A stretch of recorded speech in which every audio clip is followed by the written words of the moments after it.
Hello, everyone, and welcome to the Your Mark on the World show. I'm your host, Devin Thorpe, and I'm a Forbes contributor covering social entrepreneurship and impact investing. Today's guest is the CEO and founder of Overstock.com, Patrick Byrne. Patrick, welcome to the show. Devin, thanks for having me on. Thank you. We're thrilled to have you. Now, Patrick, I think people don't necessarily think of you as a social entrepreneur, but one of the first things you did after creating Overstock.com was to create Worldstock.com. Tell people what Worldstock is. Worldstock is fair trade, although we didn't know there was such a thing as fair trade when we started. We just thought it seemed like a good thing to do. I was over in Cambodia motorcycling around, and I saw all these different artisans making stuff, and I thought, gee, why don't we sell that on our site? We won't make any profit, and ultimately, when we did make profit, we built some schools with it, 26 schools around the world. But it's basically fair trade. It's great artisanal production from around the world. About 55 countries, about 10,000 different people making stools and all kinds of nice things and earning a living. Well, it's a great place for people to go do some Christmas shopping. We might say, hint, hint. Exactly. And you're doing good by it. When you're buying these kinds of products, you're getting, kids and folks in Peru are able to buy medicine for their kids and stuff. I mean, we get letters from our suppliers saying thanks for your order because now we've got the money to buy medicine for our children for Christmas and stuff like that. Hundreds and hundreds of these kinds of letters have come in over the years. So yeah, by doing your Christmas shopping on Worldstock, you're actually helping the world. Yeah. Now, Patrick, I was intrigued when I was visiting the site and looking things over again, refreshing my recollections, that when you ship products to consumers on Worldstock, you ship them in a carbon neutral way. Tell us a little bit about that. I was very intrigued. Yeah, it's very interesting. In fact, I'm thinking of expanding it. But within Worldstock, when you buy those products and they're shipped, we calculate the amount of carbon produced by the trucks that are carrying it, and then we have a deal with the Nez Perce Native Americans, and they plant trees, and they plant enough trees to offset, to eat the carbon that is released by the fuels that bring the product to market. So all Worldstock products have that offsetting tree planting deal. I'm thinking of actually expanding it to more widely across our site. So when you shop with us, there are but anyway, when you shop on Worldstock, it actually generates money to plant trees that eat the carbon. And that calculation is all done by this third-party NGO, and they certify that there's enough trees. It's actually generated a heck of a lot of money for tree planting on the Nez Perce Indian Reservation, frankly. Well, that's great. I presume that some of that money must be flowing through and creating employment there on the reservation as well. Someone's got to plant the trees. Yeah. Well, that's great. Now, one of the things that you gave us, you wanted to share some expert tips for change makers, social entrepreneurs. And one of your tips was that entrepreneurship is key. And it seems that's grown out of your Worldstock experience. Tell us a little bit about that. Well, there's a famous Austrian economist, Joseph Schumpeter, who had this expression, creative destruction. That capitalism is creative destruction. There's this garden turning over and that it's all for the good and such. Well, what's often left out by people who quote that is that the creative part of capitalism is small business and the destructive part is big business. If you look at actual job creation in America, it's, people always talk the monthly net numbers, this and that. But if you look at where jobs are created, they're created in small and mid-sized businesses, and then those businesses get gobbled up by big businesses, which winnow people down. That's the cycle. So if you really want to help America, you want to help with help job creation, you want to be focused on small business.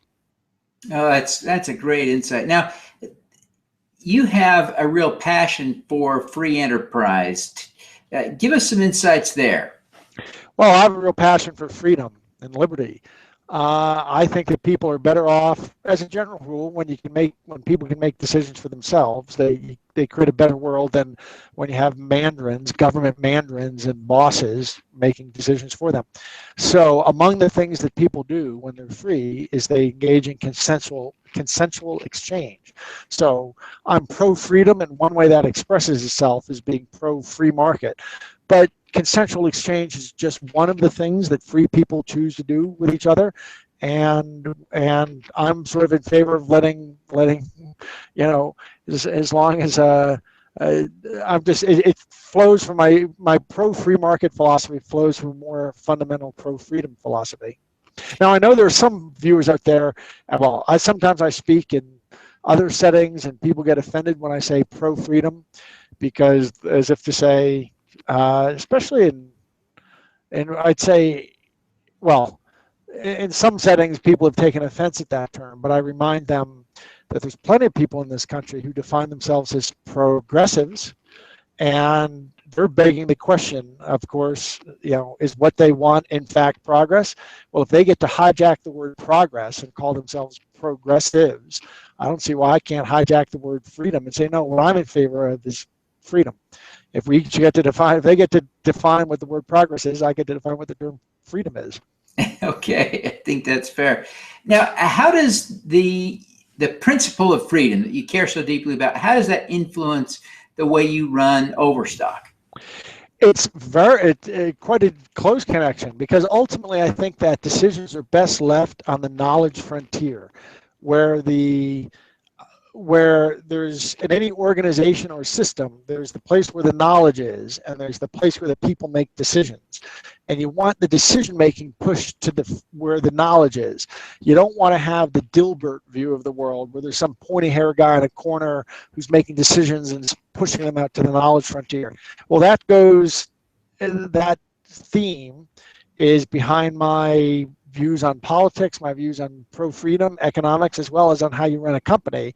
You want to have the people on the front. I don't want to be in the corner office making the decisions. I want to build the tools and the information systems that let the other people in the company make the best decisions. I don't want to be the pointy hair guy in the corner trying to make everyone's decision for them.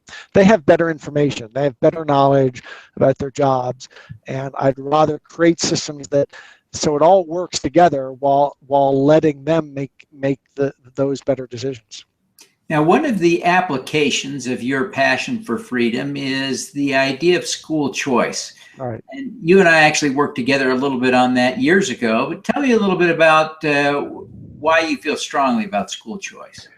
Ultimately, great question, Devin. I do remember working with you, and that we on that case in Utah, and thank you very much. Well, I think that ultimately there are two things that move civilization forward. The two propellers on the ship are how you form human capital and how you marry human capital to financial capital. Now, you got to do everything else right. You got to defend the borders and have rule of law and all that stuff. But ultimately, building human capital and marrying it to financial capital that's the impulse system that's the warp drive on civilization. So how you build human capital is education. Marrying it to financial capital, that's what we call Wall Street. So that's why my two civilizational issues are education and Wall Street. It's building human capital and getting it married up to financial capital. And how do you build human capital? How do you fix education? What we have now is a system pretty much like the old Soviet system, where some mandarins who have the least knowledge are pushing instructions down to the front, and standards and all this kind of stuff. I think that people forget when they think of education. They think of that local high school and the school teacher they love. They forget that that's just the tip. Behind that the high school they see, there's the district, the county, the state, and the federal bureaucracies. Now, whenever you challenge them, they trot out your local high school teacher and say, oh, he doesn't like the teachers. I love the teachers. Teaching is a sacred profession. Nobody gets that more than I do.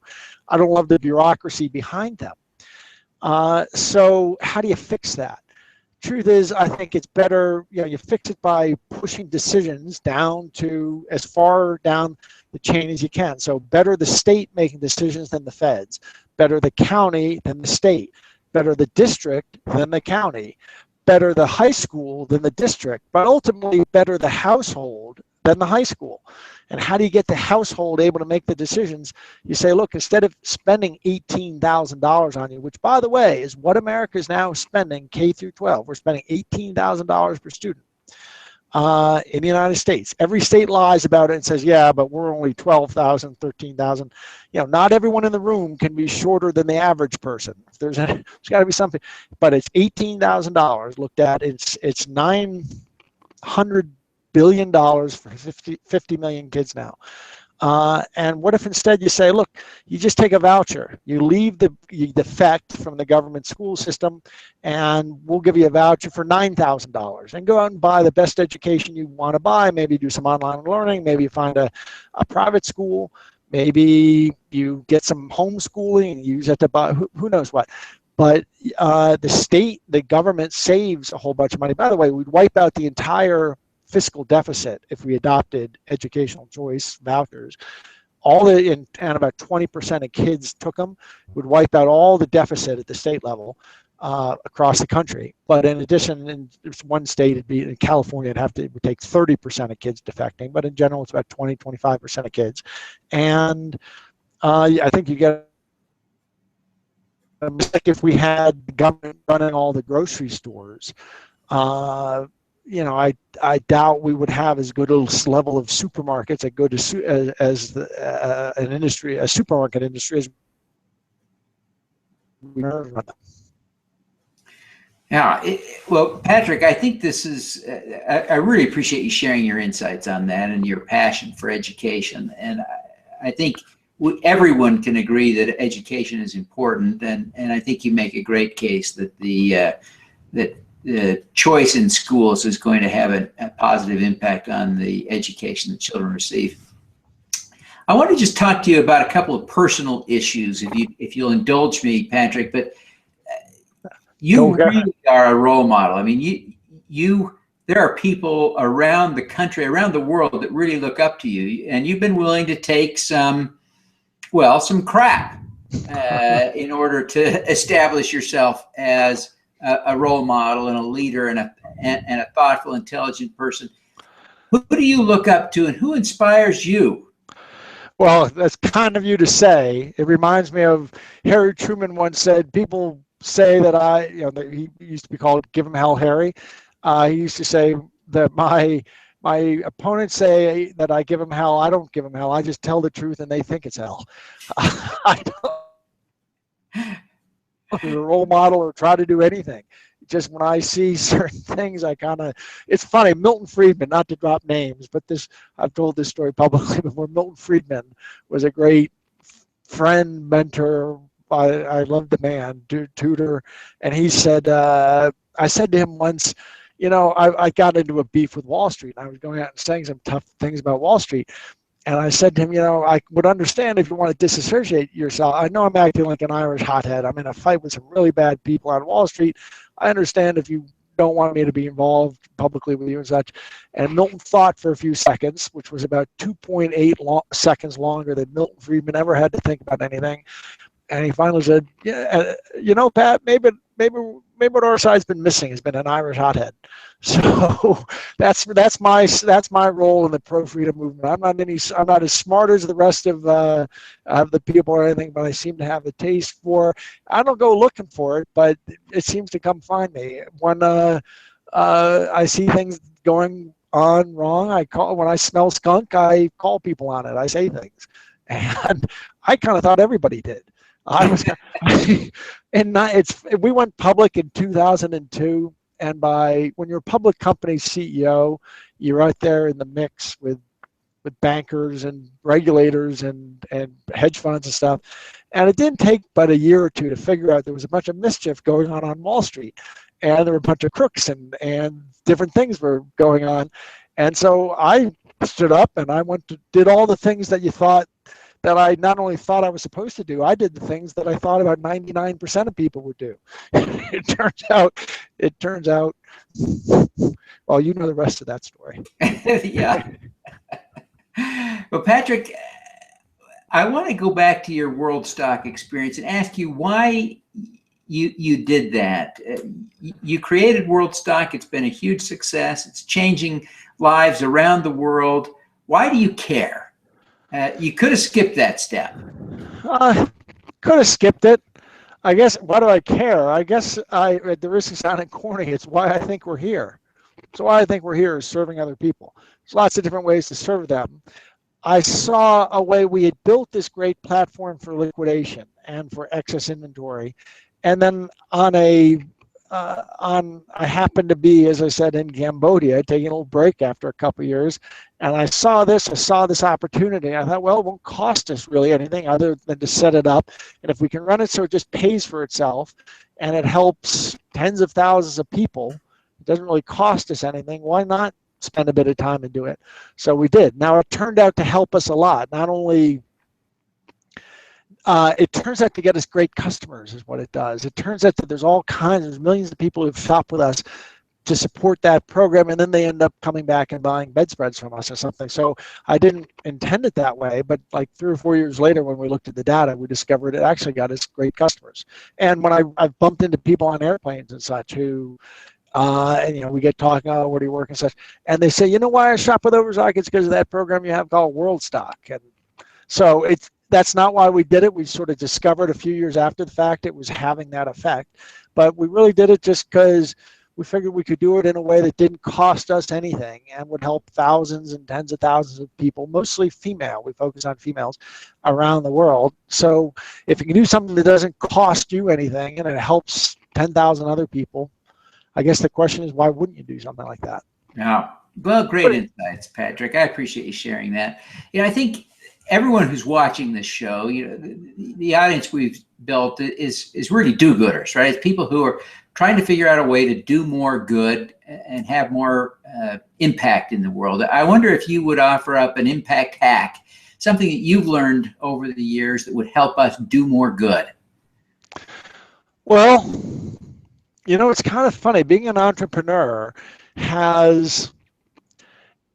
you feel sometimes like you're a